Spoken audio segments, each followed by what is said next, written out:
Honorable Chief Justice and Associate Justices of the Supreme Court of North Carolina. Oh yes, oh yes, oh yes, the Supreme Court of North Carolina has resumed sitting for the dispatch of business. God save the state and this honorable court. Good morning. Our next case is in re AA, and we will hear from the appellant. Thank you very much. Good morning, everybody. My name is Pete Wood. I am the attorney for Amber Alford, who has appealed an order terminating her rights to her child, who will go by the pseudonym of Amy. That's not her real name. At this point, I would like to reserve 10 minutes for rebuttal or whatever time I have left. So we have three theories of the case, which I'll go through with very quickly before going through the facts. The first is that the petitioner, Ms. Nicole Lawson, did not have standing to file this action because neither the evidence nor the findings in the court order showed that she had had custody of Amy for 2 years before the termination petition was filed. The second one we're arguing is that the trial court erred by finding the ground of abandonment, the only ground it found, because Ms. Alford had paid child support consistently, I think dating back to 2014. And as such, she did not willfully intend to deprive her child of support. The third argument we would make is the trial court abused discretion by terminating rights because it was not in the best interest of Amy. And there's three reasons for this. Number one, the guardian ad litem and Amy herself actually both opposed termination. Two, terminating rights would ensure that Amy would not receive child support from her mother, which is not in her best interest. And the third reason would be that terminating rights would leave Amy without a mother with nobody with a chance of adopting, because the father would have to consent and relinquish his rights, and nothing in the record indicating that was about to happen. So how did we get here? August 5th, 2010, Amy's born. Amy's the child of Marcus Lawson and Amber Alford. And for the first few years of her life, Amy lived with her mother, Amber Alford. She and Marcus Lawson parted ways. October 2013, Nicole, the soon-to-be Nicole Lawson, met Mr. Lawson. They started living together. 2014, Marcus Lawson gets custody of Amy. Soon afterwards, child support orders entered. Miss Alford's ordered to pay child support, and she pays it consistently while the Lawsons live together. The Lawsons marry in April 2015. They have 2 children together. 2017, Miss Lawson separates from Mr. Lawson, and it's not clear when this happens, but sometime in 2017, 2018, she starts to receive child support for the 2 children that she has with Mr. Lawson. She does not seek child support for Amy. It is unclear where Amy is living during this year of separation. But in July 2018, Ms. Lawson gets custody of Amy. 2019, the Lawsons divorce. The TPR petitions filed in May of 2019, and Amy is not informed about the TPR petition. Now, during this time, Ms. Alford is paying child support, and through a court order, subject to contempt powers for not paying. And the money goes to Mr. Lawson. He informs her that he is paying the money directly to Mrs. Lawson, and simultaneously he's telling Mrs. Lawson that he is not receiving any money from Miss Alford. Miss Lawson does not contact child support enforcement. She does not intervene in the current case. She does not contact Mrs. Alford. So the guardian ad litem interviewed Amy in December 2019 before the termination hearing, 7 months after the TPR petitions filed. And this is the first time Amy discovers that her custodian is seeking to terminate her mother's parental rights. Amy is very upset about this, and makes it very clear she's not going to lose contact with her mother. Then in July of 2020, termination hearing is held, and the ground of abandonment is found, and It's despite the recommendation of the guardian ad litem not to terminate, the trial court finds in the best interest to terminate parental rights. Can you tell us about the contact that your client has had with the child? The contact she has had with the child has been very sporadic. There's periodic visitation, not very much, phone calls and text messages primarily. And what do you mean by not very much? Say since 2018. I don't have the exact dates right here in front of me, but I will readily admit that she does not have frequent contact with her daughter. That primarily what she would do is every few months there would either be a phone call or maybe a visit or a text message to Ms. Lawson. But that is not the contact, the visitation and contact with her daughter. It does occur. It's not often. This is not something that's in her favor. I will readily admit that. What do you think is the most important consideration by the trial court with regard to looking at the quality of the relationship? Is it the garnishment that was leading to payments that were going to the biological father, or would it be the bond, if you will, the relationship between your client and the child? Well, I would say, given a choice between the two, to be quite candid, the bond is more important. There's no question about that. But both are important because there are certainly cases where a parent has a great bond with a child but doesn't support the child. That's not good either. I think you have to have both. But if I had to choose between the two, I would pick the bond. So are you contesting the finding of fact by the trial court that respondent has only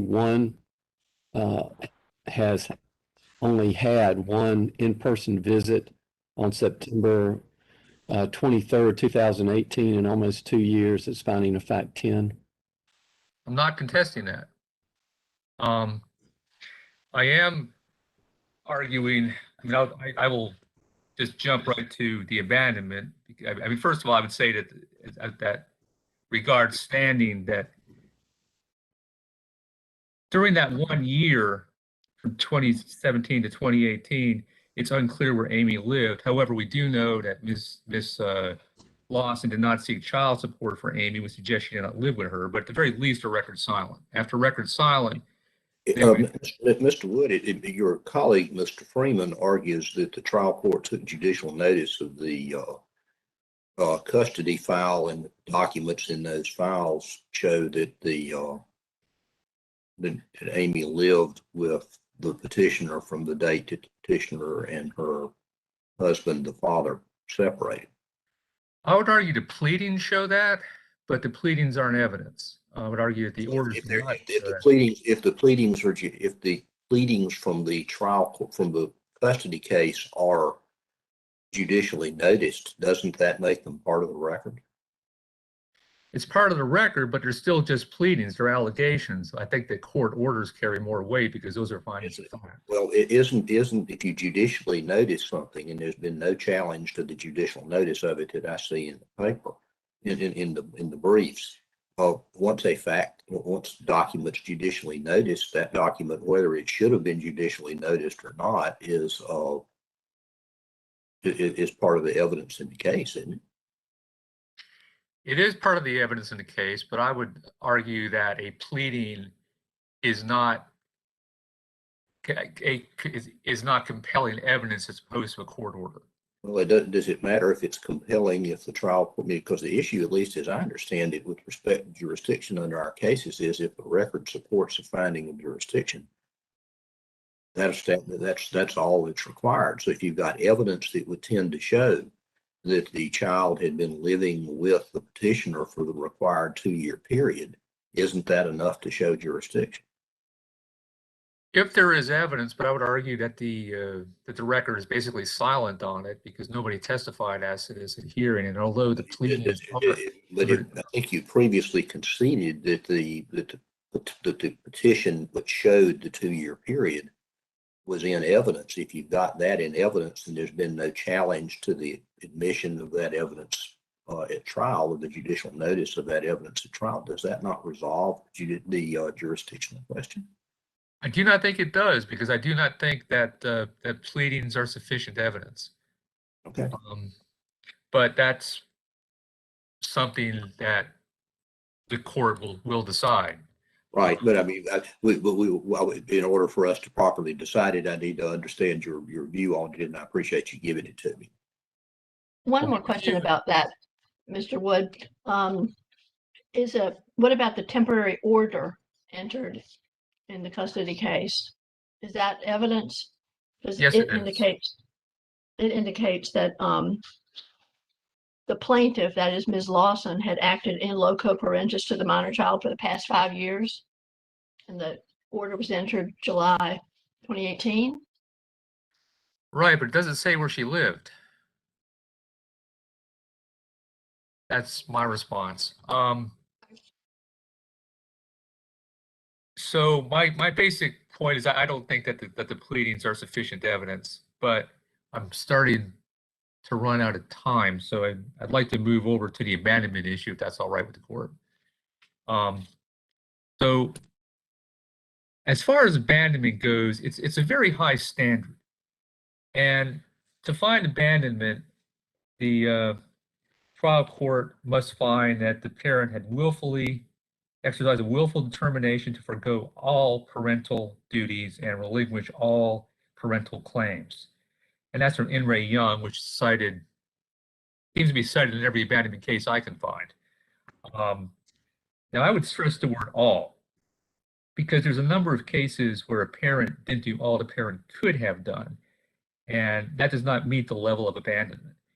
There are a number of cases where a parent paid child support, and that's enough to forgo abandonment. So the question here isn't, did Miss Alford, the question here is, what did Miss Alford willfully intend to do? And there may be some question about whether or not she should have trusted Mr. Lawson, and this is a pretty unusual situation. But did she willfully intend for the child support not to go to Amy? And if she did not intend, if she intended for it to go to Amy and out of her control, it didn't go to her, and she had no reason to suspect it was going to her daughter, then that's not abandonment. And to pay a child support, according to a number of cases I cited in my brief, is enough to negate the ground of abandonment. Has there ever been, under any circumstance concerning how child support payments were directed, any case from this court or from the Court of Appeals, which has a longer history of these kinds of cases being decided, where a parent's parental rights were terminated and the parent was paying child support? Has there ever been a case where a parent has been paying child support? And was found, and the ground of abandonment was found even in light of the payment of child support? Okay, so there have been cases where a parent had been paying child support, and opposing counsel cited 2 of those cases in its brief. One was in re Searle, and can't recall the name of the second one. It was a more recent case right now. But in those cases, the parent made one payment, I think coincidentally $500 in each case during the 6-month period. And the question there wasn't about the payment of child support, it was about the consistent payment of child support and the intent of the parent. And in both of those cases, the Court of Appeals, I think in one, the Supreme Court in the other one, said, look, it's not enough to pay child support if you're not paying on a consistent basis. And in the second case, cited by opposing counsel in their memo of additional authority, you not only had a parent who wasn't paying consistently, and that's in the matter of CJH, you had a parent who was voluntarily going through periods of unemployment to ensure that the mother did not receive any money. These payments were being garnished in the present case, so I'm assuming, with a lack of anything to the contrary, that these were consistent payments. Assuming that they were consistent, as in being garnished regularly, are there any cases wherein abandonment was found and there was a consistent payment of child support? Maybe. I can't say that I know everything. I could not find any, but there may be some out there. I don't know. I can't say there isn't one, but I could not find any. And with the payment that was not voluntary because it was court ordered to be garnished, how should we look at that circumstance in terms of the payment of child support on a consistent basis when it was not voluntary by your client but was court ordered? Well, so I could find no appellate cases that distinguish between voluntary and involuntary payments as far as garnishment goes. And this was an issue I spent a lot of time researching last week because there was a spirited discussion on the appellate listserv about whether or not there was a difference between the two.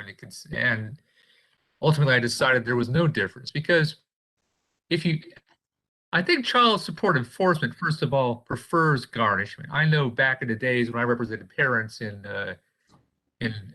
McBride contempt cases, that was the preferred method to get payment because it left a good paper trail and the child received the money. So if it starts, a parent can agree to garnishment. It doesn't make it not voluntary. And if a parent's been paying consistently for years, then it's unclear what a parent has to do to make that payment voluntary if garnishment isn't a voluntary payment. Is the parent supposed to suddenly just stop the garnishment and send in a check every month?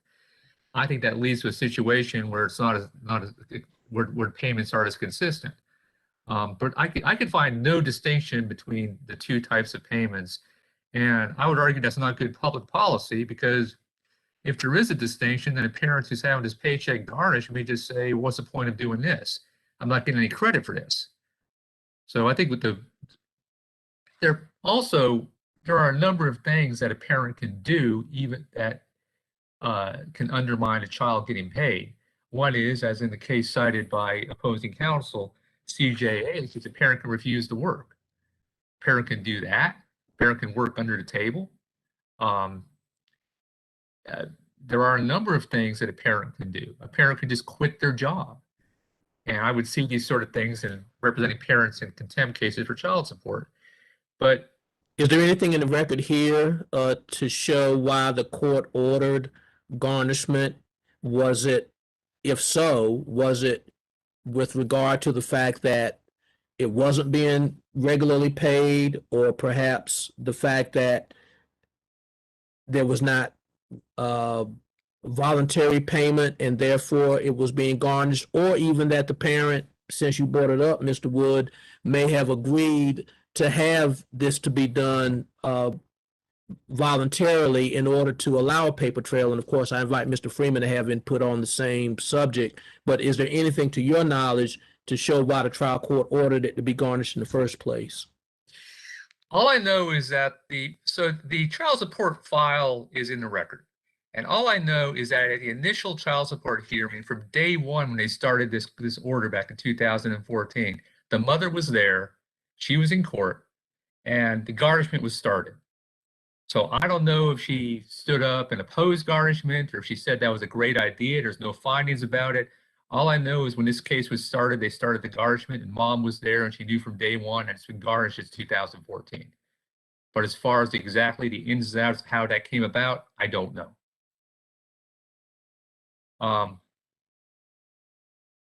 But my basic argument is that payment of child support in this situation is not willful abandonment because she thought that the money was going to her child. And from her perspective, money's coming out of her paycheck. She doesn't hear from child support enforcement. She is talking to Ms. Lawson periodically. Ms. Lawson never complains that she's not getting support. So she has no reason to think that Amy isn't getting the money. Plus, we have Mr. Lawson, who is really the problem in this whole thing, who's lying to the two women involved in his life.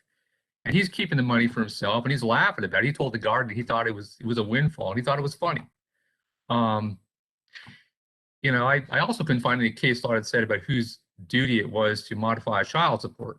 Your colleague, if I understood his brief correctly, and like Justice Morgan, I would call on him to correct me if I misunderstand his brief, but his argument appears to be that your client had every reason to know that the money was not going to the child, and that you can't,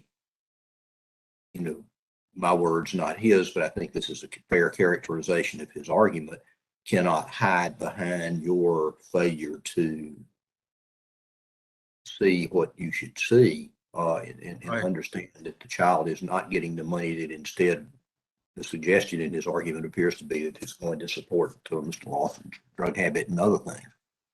Well, so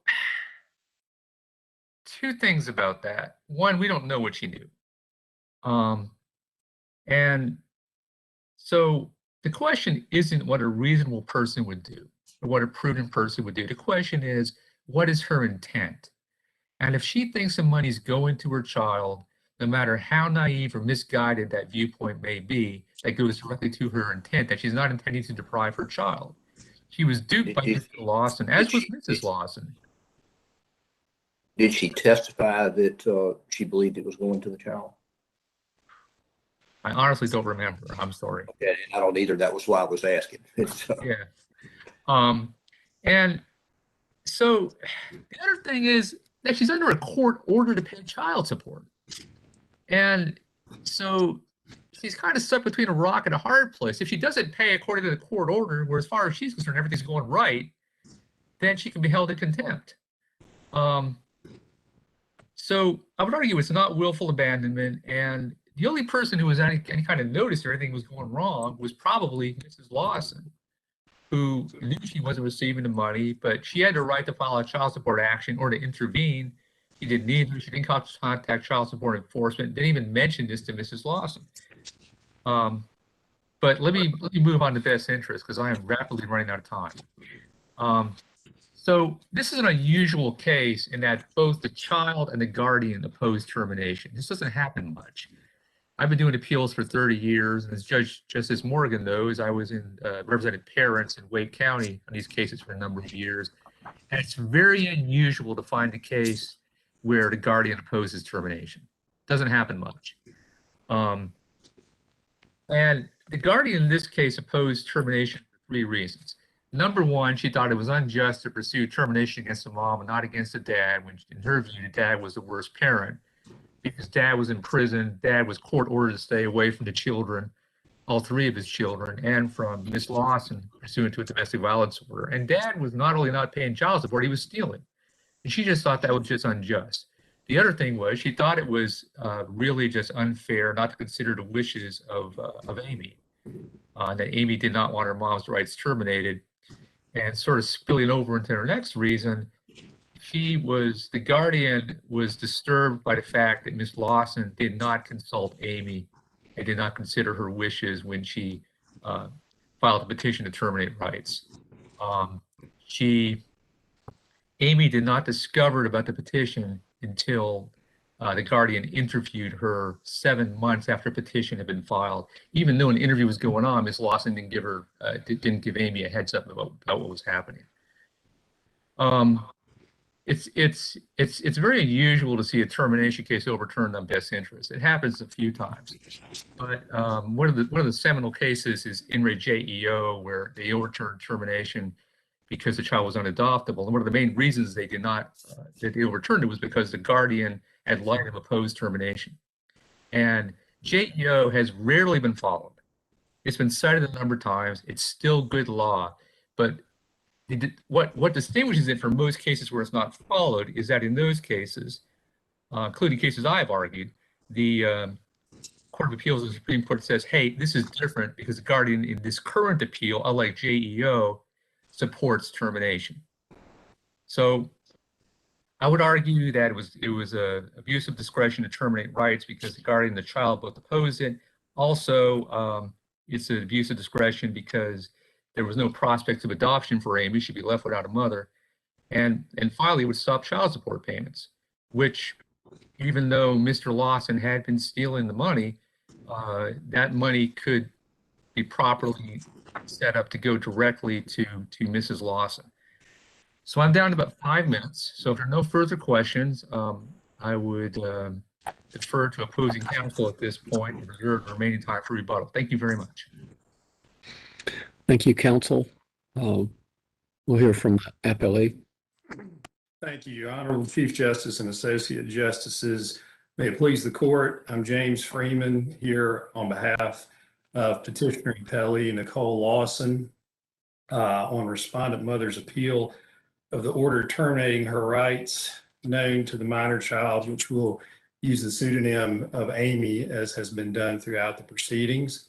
To answer first off Justice Irvin's question during opposing counsel's argument, in the transcript in the record, respondent mother did testify at page 67 and 68 that she knew that child support was not going to my client, Ms. Lawson, but in fact was going to Mr. Lawson. So she did know that and said she had known that for some period of time.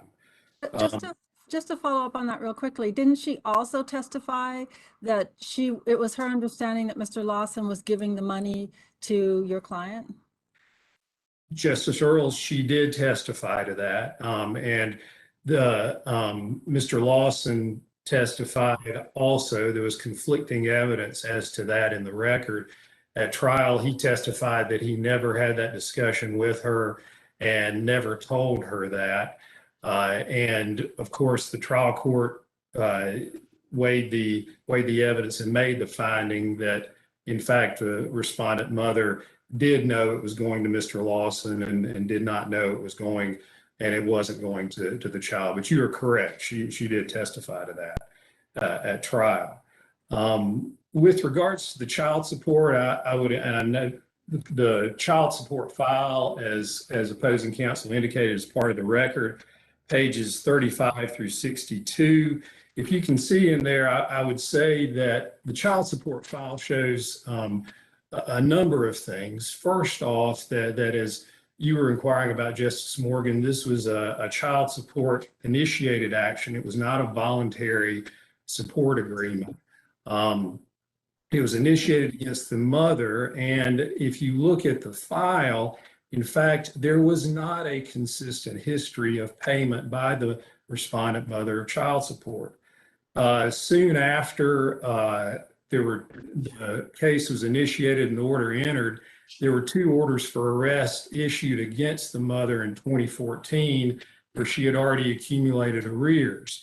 We fast forward in the case to 2017. On April 24th, order for arrest was entered against her, and she had arrears of $1,578 at that time.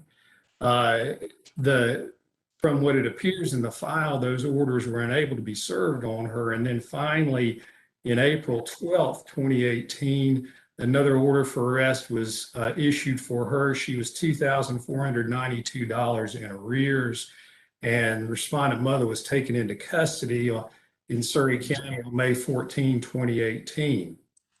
That preceded immediately my client's initiation of the custody complaint, which the trial court did take judicial notice of on May 31st, 2018, where she requested sole custody of Amy. And in fact, when the matter came on for hearing at the end of July 28, let me step back a second. First off, the trial court did enter an ex parte order that same day, granting her temporary emergency custody of Amy, as Amy had been living with my client for the 5 years previous to that. And then on July 23rd, 2018, granted a temporary custody order granting her sole legal and physical custody of Amy.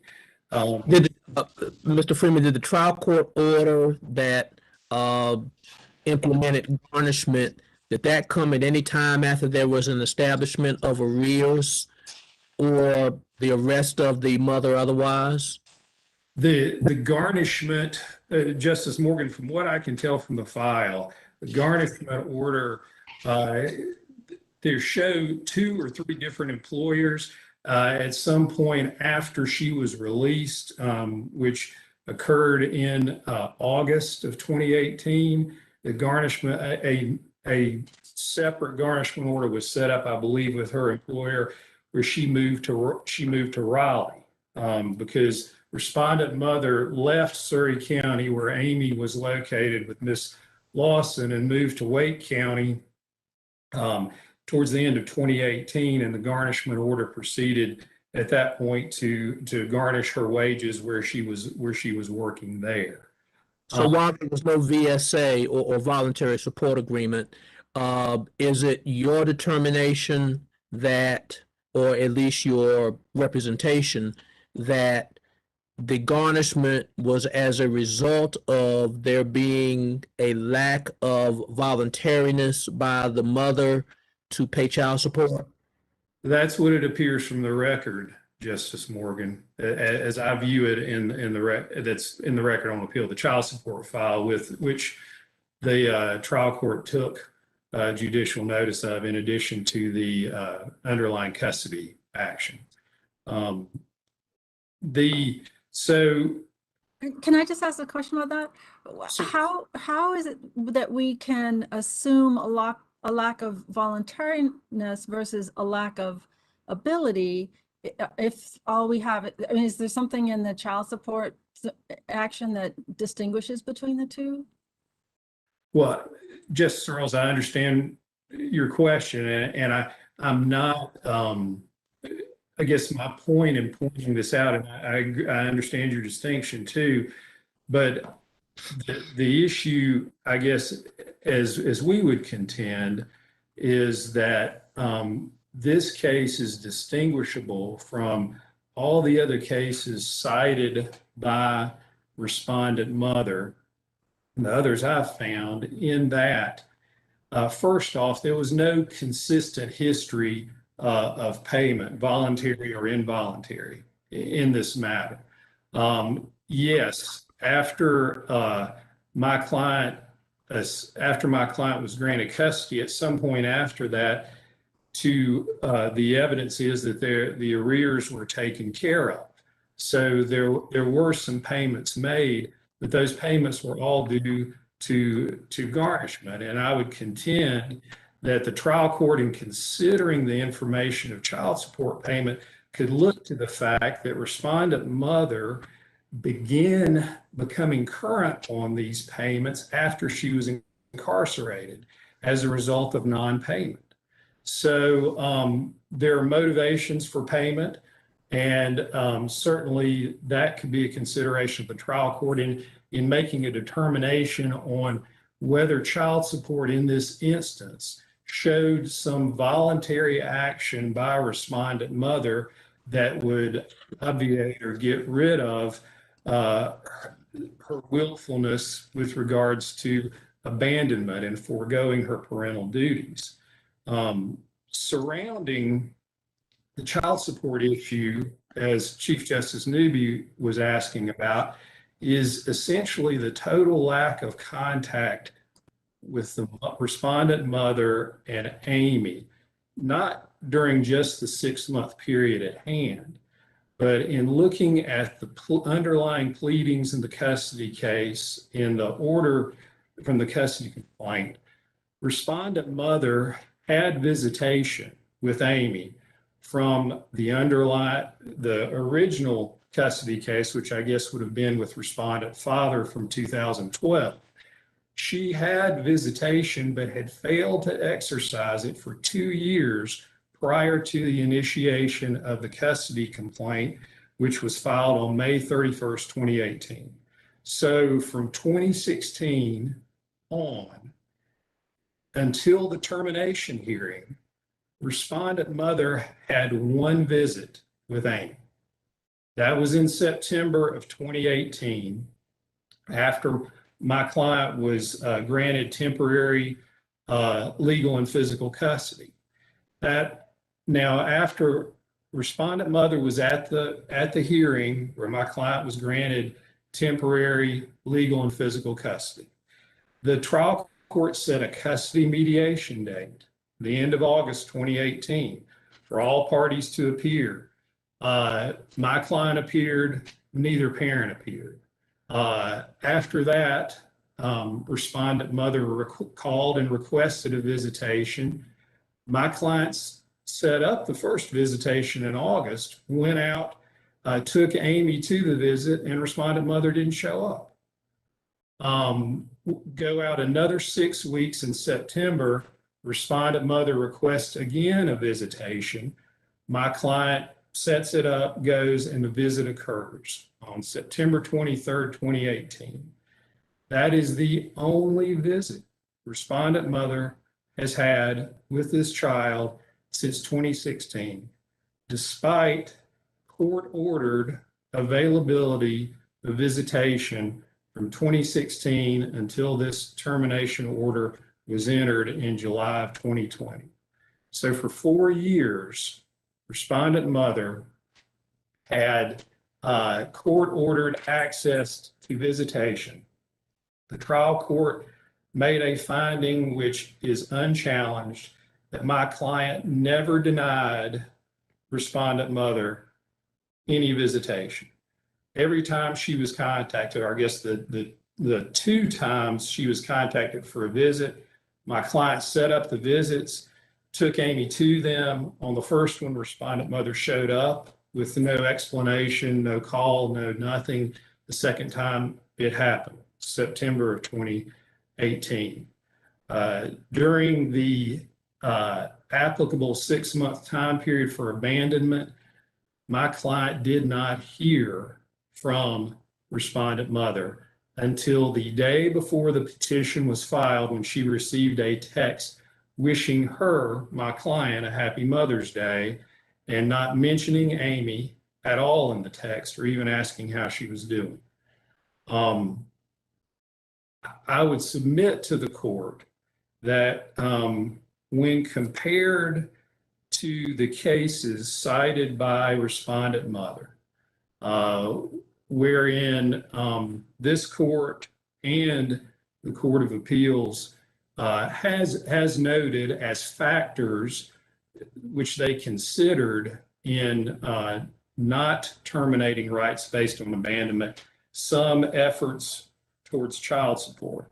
But I would submit that all those cases also include in there other efforts by the parent, some effort to show that that parental care, that parental affiliation, that that interest in the child that is totally lacking here. Even in the instance in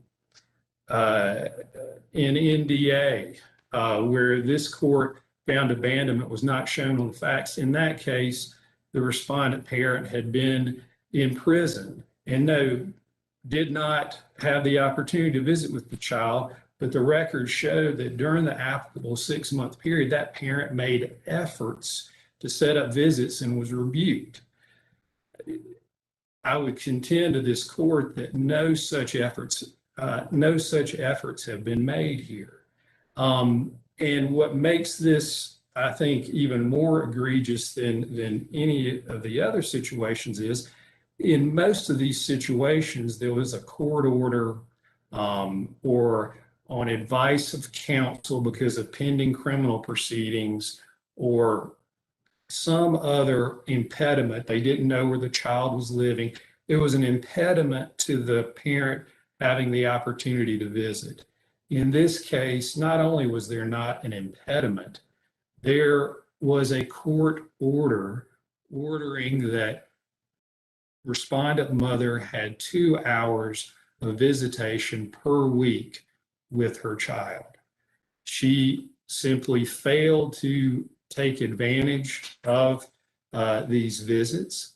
And not only that, essentially admitted at the termination hearing that after August of 2018, she just quit contacting or trying to contact Amy because she basically gave up.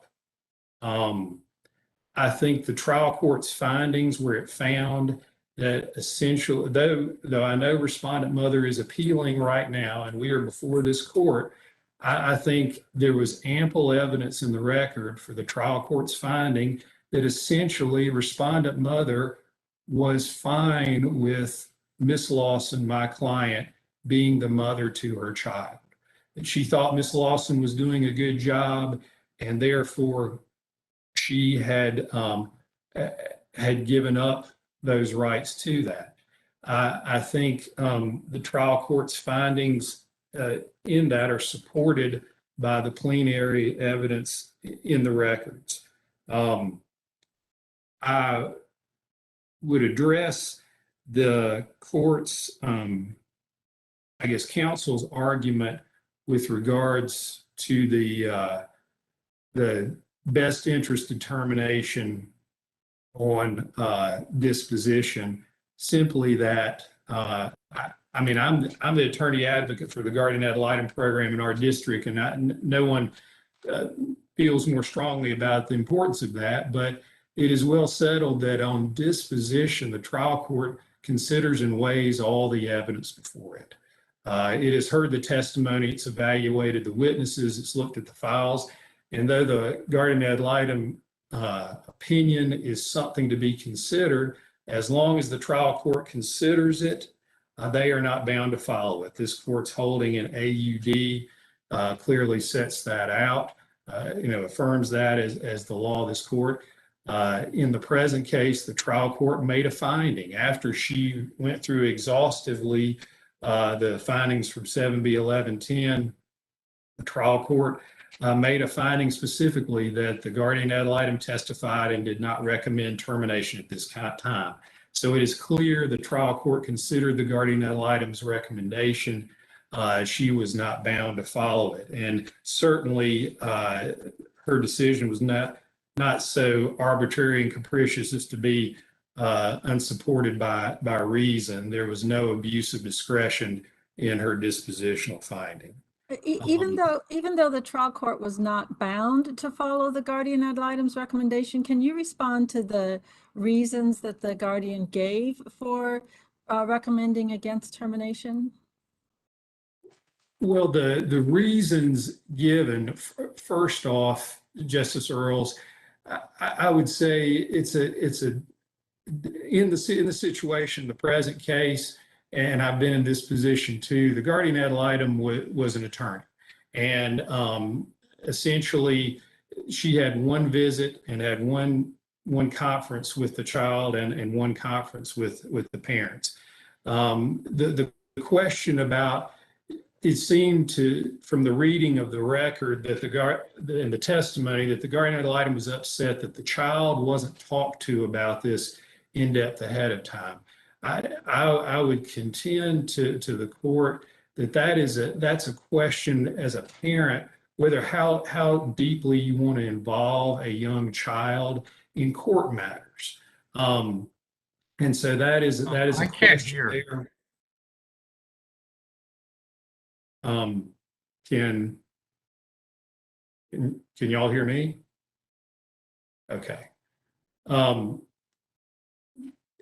How deeply one would want to involve from a parent's side a child in court matters. And so I think that certainly was before the trial court. And with regards to respondent father, as Ms. Lawson testified, I think it's evident, Justice Earls, that my client did not take either action, filing either termination to terminate either parent's parental rights lightly. She attempted in both the father and mother's case to facilitate visitation and contact as ordered by the court and when requested. When she filed these actions were when both respondent parents had not responded, had not acted in a manner, had not attended custody mediation. They had both apparent at that point just abdicated their interest. After filing both petitions, as my client testified to at trial, the respondent father, after getting out of jail, which was his right, began to request and exercise visitation. He visited with the children. He made himself available and acted as, I would contend, in that instance, at least showing some parental interest and showing some care for his children. That did not happen with respondent mother. As the record shows, after the one visit in September, which was the one visit she had had in 4 years prior to this termination, she fell out of contact and showed no interest in Amy. So I would say to the court that is Hang on, I'm sorry to interrupt. Apparently, Mr. Wood's having trouble hearing. Just saw a message from the clerk. Mr. Wood, can you hear me? Apparently not.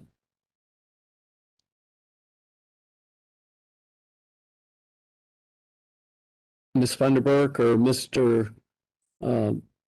Fred Wood, what do we do?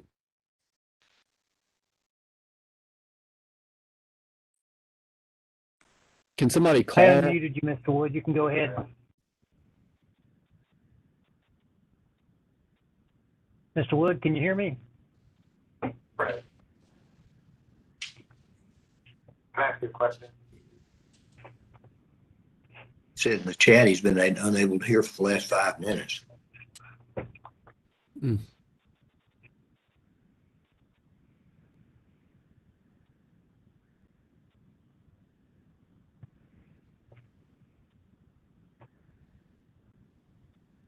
Fred Mr. Wood, Wood, can you hear me? Fred, is there a way to get him on a cell phone or something so he can at least hear?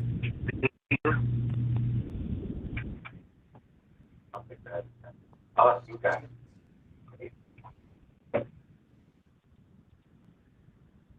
I'm calling him on the phone.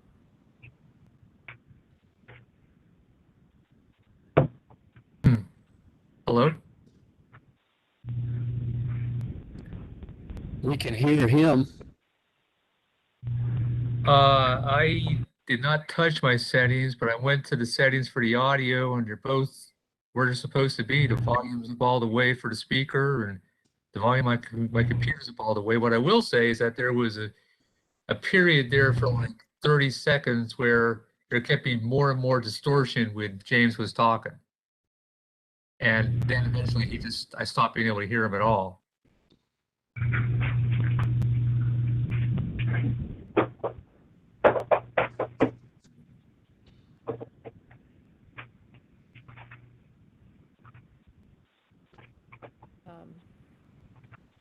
Fred, could you have WebEx ring him directly on his cell phone?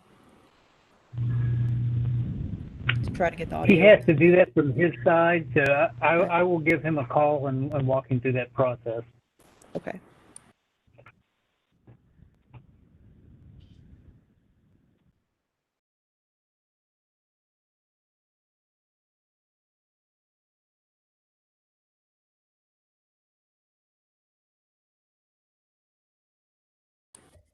Okay, he is awaiting a call.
Okay, can you hear me? We can hear you. Can you hear us? Yeah, let me put you on mute. Just to be clear, about the 14-minute mark, I stopped being able to hear Mr. Freeman, and I just started trying different settings, and nothing worked. For what it's worth, but I'll go on mute right now. I'm sorry. So I guess one option would be, Mr. Freeman, if you don't mind, if you have any idea where you might have been, we can reset the clock to 14 minutes and let you pick up from there. Somebody got a better idea? Fred, did you hear Justice Earle's question?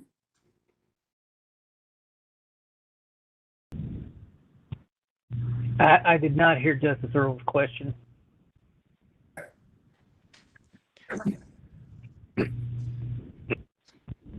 Counsel, can you tell us, looking at your notes, what kind of the last thing you heard?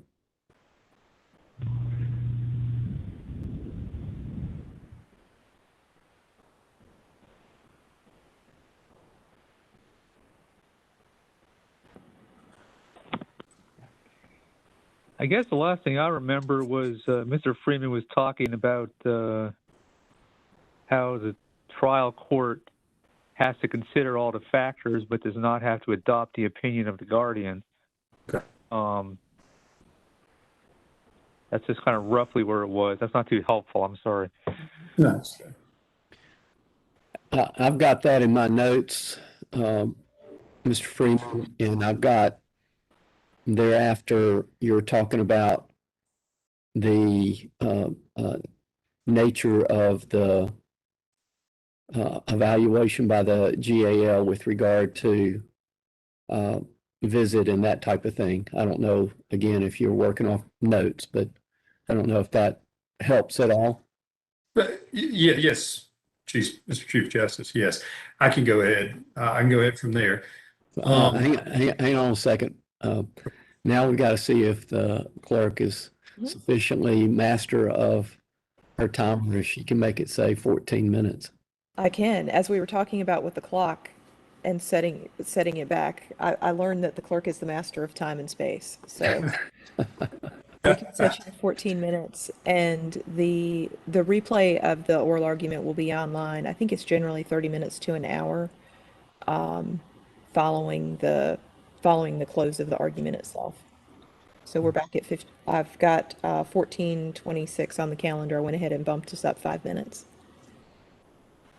Mr. Wood, is that okay by you for Mr. Freeman to start with 14 minutes and 26 seconds left? Oh, absolutely. That's fine. Yes. Okay. All right. Thanks, everybody, for your patience. Mr. Wood, I'm so sorry about the technical difficulties, the challenge, the blessings and curses of virtual life. Mr. Freeman, you may proceed. Thank you, Mr. Chief Justice. With regards to the guardian ad litem's testimony at trial, her role, of course, as GAL in a private termination as a private attorney, she essentially visited the child once, along with speaking to the parents also on one occasion. One of the things she was concerned about in her testimony was the fact that Amy was not aware of the proceeding going on. I would simply say to that, as Ms. Lawson, as a parent involving a young child in a court proceeding, is a delicate situation, and that came into play and comes into play, I think, in decisions on what to tell children when court proceedings are going on. Secondly, the GAL was concerned about the father in this matter, and opposing counsel mentioned this, the fact that the termination action against him had been dismissed without prejudice prior to the hearing date.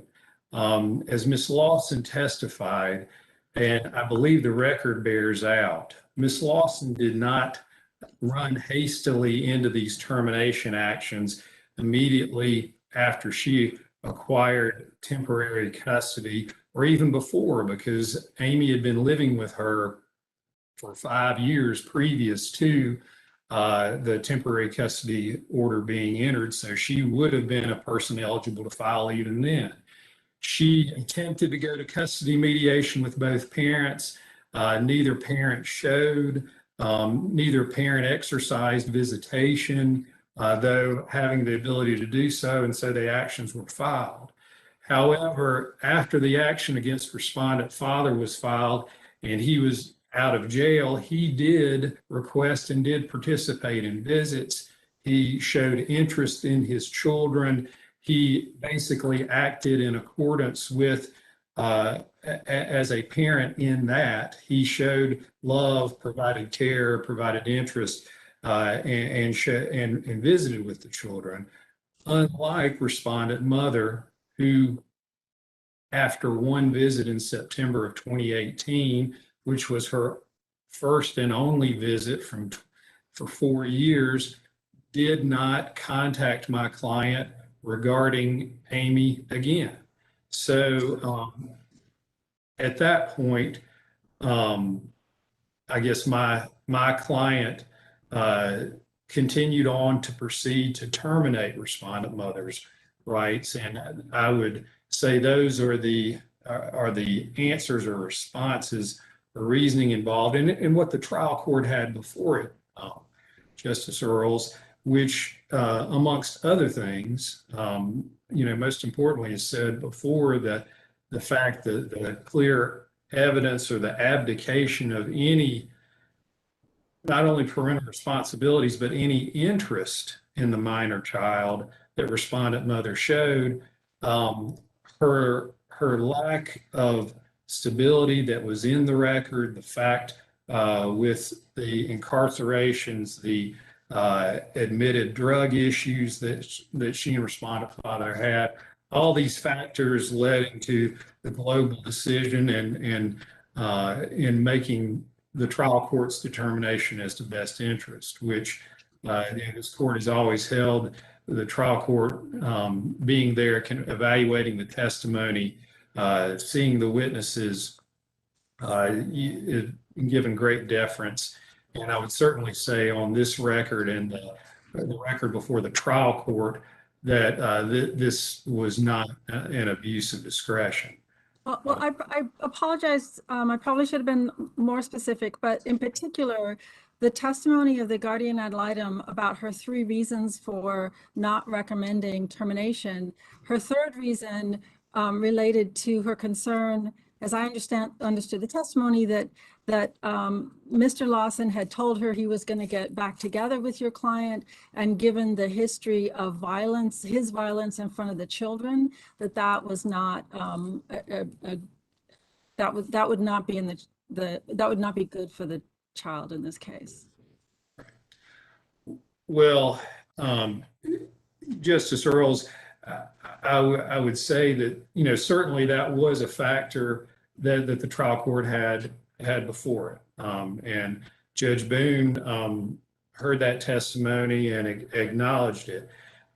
I would just say that the evidence in the record, besides that testimony, which certainly that testimony was there from Mr. Lawson, or what he told the guardian ad litem was there, but from the record before the court, that my client had taken action to keep him away from her and the children through the domestic violence protection order when that did occur, that she brought the action in 2018 with her own resources, not only for custody of her biological children, but also for custody of Amy, who she treated and believes one of her own, to get emergency sole, legal, and physical custody, and then temporary sole, legal, and physical custody.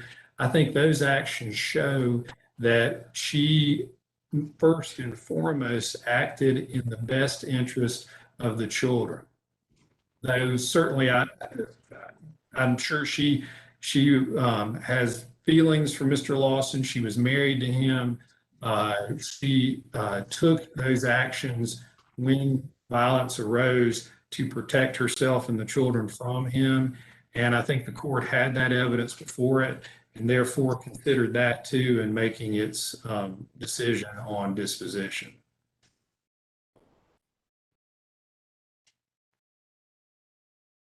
With regards to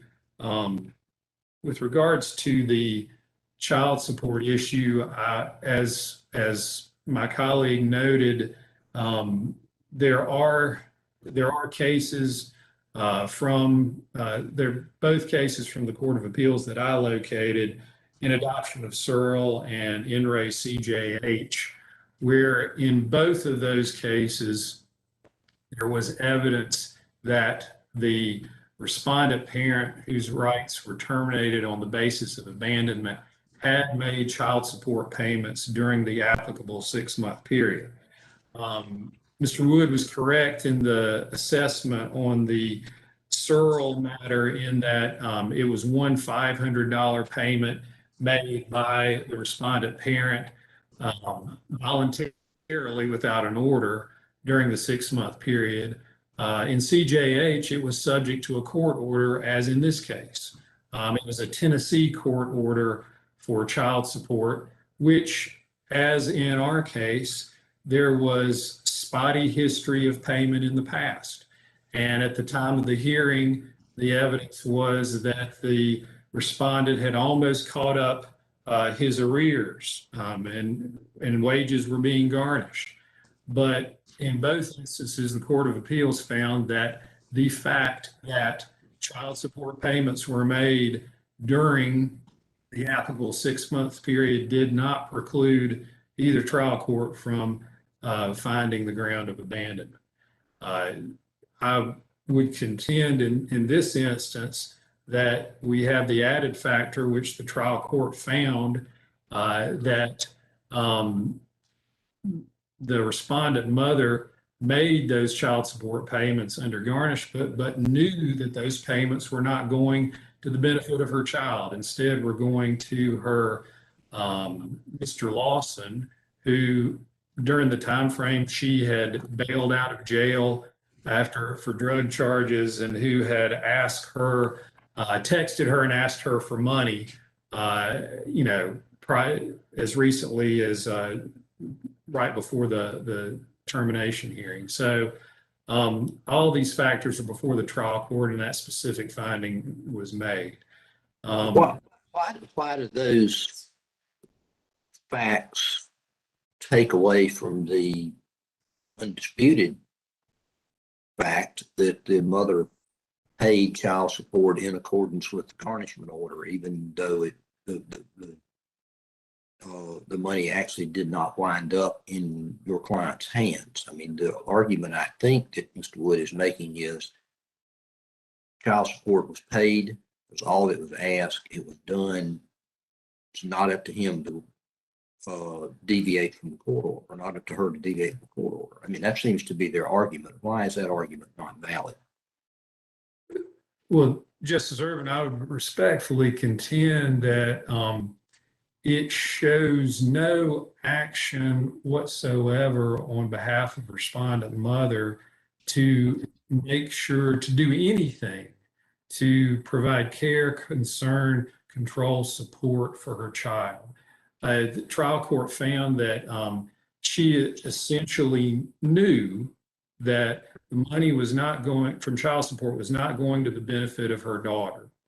She had the ability, or she could have taken some of it. I'm sorry, Mr. Freeman, where in the trial court's findings do you see the statement that you just described?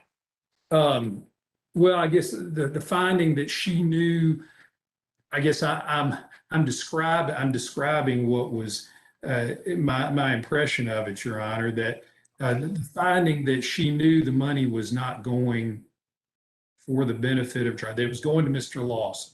Okay. There's a finding that it was going to Mr. Lawson. Is there a finding that it was not ultimately being used for the benefit of the child that she knew about. Well, she testified, Again, I'm talking about the findings, not Findings. what's in the record. right. The, no, you are correct, Justice Irvin. There's not a specific finding. That there was evidence on that. But I would contend, Justice Irvin, that the facts of this case where it's essentially an involuntary act. I mean, she could choose, of course, not to pay or not be able to pay, and she would be subjected to imprisonment, potentially as she had experienced before in 2018. But the involuntary act of having wages garnished does not show other factors not being showed that she is taking any action whatsoever towards being a parent. Now, of course, in the other cases that are cited in respondents' brief, there were other actions taken when coupled with the payment of child support shows some interest in actions, even if it was just actions made to try and schedule visitations. Some affirmative act on behalf of the parent that showed care and concern and interest in the child, other than having wages garnished in an employer from a previous child support action. Any action is devoid in this case. So none of those factors are there. So even taking into the fact that I would contend, even assuming arguendo that she's making the payments, the other evidence isn't in the record, that alone does not preclude the trial court from finding abandonment, as the Court of Appeals has held at least on 2 other occasions in Searle and CJH. As I see my time is rapidly dissipating here, I would thank your honors for the opportunity to be here today and for your consideration in this matter, and respectfully request the court affirm the trial court's order terminating respondent mother's rights. Thank you. Thank you, Counselor. Rebuttal? Yes. I'm talking. Can you hear me? Okay, good.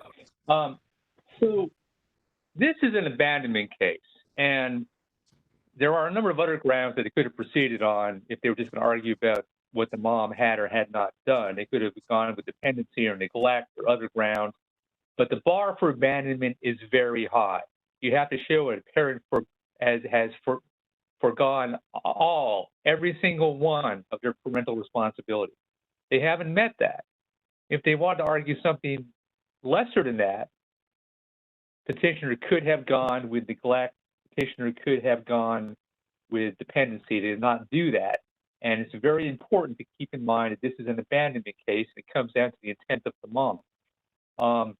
Opposing counsel said several times that my client knew that the money was not going to the benefit of the child. I would disagree. She did not know that.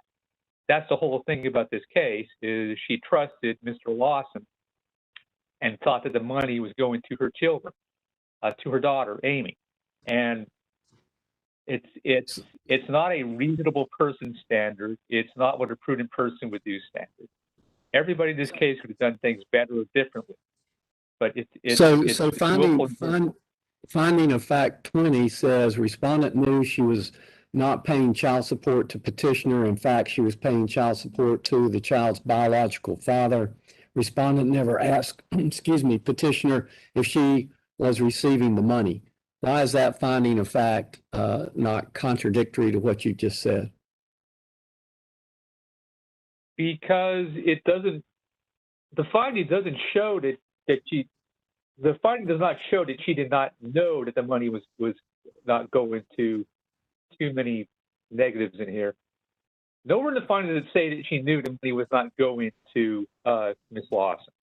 As far as she knew it was going there. Nobody contacted her. She was doing her part. She was paying the money as far as she knew it was getting there. And it's incumbent on if I mail a check to somebody, I think that the person who I mailed a check to should probably call me up and tell me if they don't get it. It's not my job to contact the post office and make sure that the check gets there. I trust that it goes there. And the garnishment had worked well since 2014. There was no reason to think it wasn't working well.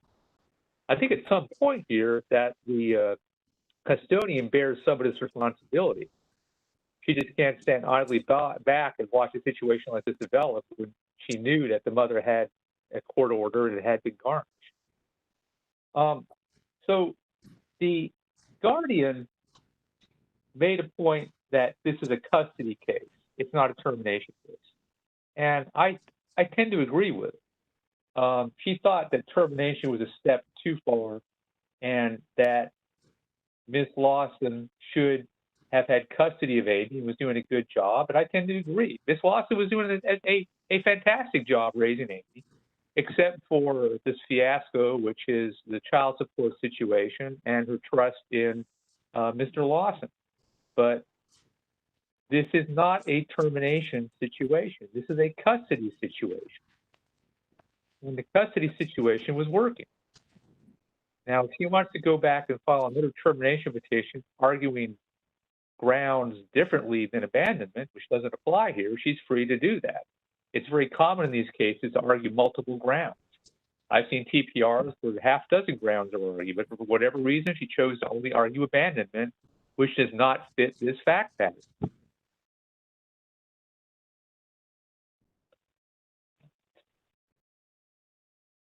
In any case, I'm about to run out of time. If there are no further questions, I greatly appreciate the court granting oral argument today. I would encourage the court to vacate the order of the trial court, 3 bases. 1 is no standing. 2 is there was no abandonment because she did not intend to deprive her child of support. And the 3rd would be that it was an abuse of discretion to terminate when the guardian and Amy both opposed termination. Termination would leave Amy without a parent because Ms. Lawson could not adopt Amy, and 3 would deprive Amy of child support, which Ms. Lawson had every right to seek, but did not do so. But thank you very much. Thank you, counsel. Madam Clerk. Oh yes, oh yes, oh yes. The Supreme Court of North Carolina will be in recess for 15 minutes. God save the state and this honorable court.